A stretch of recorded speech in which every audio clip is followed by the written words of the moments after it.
لقد صدق الله رسوله الرؤيا بالحق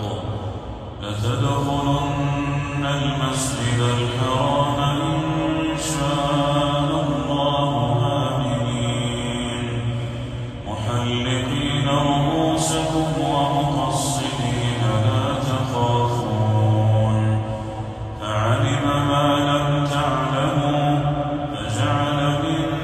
دون ذلك فتحا قريبا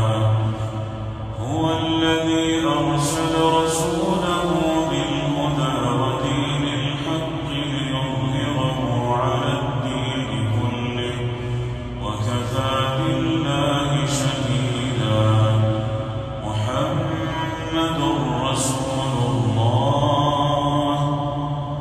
والذين معه أشداء على الكفار رحماء بينهم تراهم ركعا سجدا يبتغون فضلا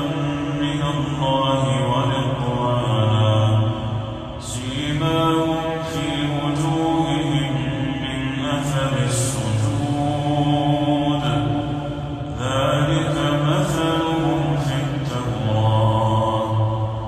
ومثلهم في الإنجيل كزرع أخرج شطأه فآزره فاستغلظ فاستوى على سوقه يعجب الزراع